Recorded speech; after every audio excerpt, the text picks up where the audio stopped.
नात्यांचे धागे जर गरजेचे असतील तर टिकणार नाहीत आणि प्रेमाचे असतील तर तुटणार नाहीत. आवडीचे लोक सवडीने वागायला लागले की नात्यांना कवडीची किंमत राहत नाही. इच्छा ही अशी विचित्र गोष्ट आहे. पूर्ण झाली नाही तर क्रोध वाढतो आणि पूर्ण झाली तर लोभ वाढतो. जी माणसं फक्त पैशालाच किंमत देतात त्यांच्या जीवनात चांगली माणसं कधीच टिकत नाहीत. आता सवय झाली आहे एकटेपणाची, कारण आता हिम्मत होत नाही कुणासोबत मन मोकळे करायची. मनाला झालेली जखम आयुष्य जगायला शिकवते. आयुष्याचे कॅल्क्युलेशन खूप वेळा केले, पण सुखदुःखांचे अकाउंट कधी जमलेच नाही. जेव्हा टोटल झाली तेव्हा समजले की आठवण सोडून काहीच बॅलन्स उरत नाही. नातं हे हात आणि डोळ्यांसारखे असले पाहिजे. हाताला लागले तर डोळ्यात पाणी येते आणि डोळ्यात पाणी आले तर ते पुसायला हातच पुढे येतात. भूतकाळ सतत डोक्यात ठेवला तर आपला वर्तमान काळ बिघडतो.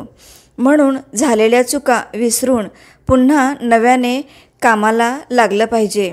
कारण स्वतःच्या दुःखाची कितीही जाहिरात केली तरी त्याला खरेदी करणारं जगात कुणीच भेटत नाही.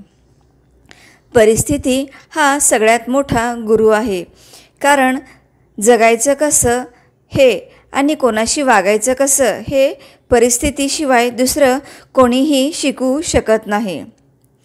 एका मर्यादेच्या बाहेर त्रास सहन केल्यानंतर माणूस हा खूप शांत होतो. त्यानंतर ना कोणाकडे तक्रार करतो ना कोणाकडून अपेक्षा ठेवतो. गैरसमज कानातून प्रवेश करतो आणि डोळ्यावर पडदा पाडतो. एकदा गैरसमज झाला की सरळ माणसाच्या चांगल्या गोष्टीसुद्धा वाकड्या वाटतात. मनुष्याच्या शरीरातील सर्वात घातक अवयव म्हणजे कान महाभारत घडवतो. आपली माणसं तुटतील म्हणून मुद्दाम भांडण टाळणारी माणसं घाबरट नाही तर समजूतदार असतात. काही गोष्टी सोडून द्यायच्या असतात. सगळ्या धरून ठेवल्या की पसारा होतो, गोष्टींचाही आणि आयुष्याचाही.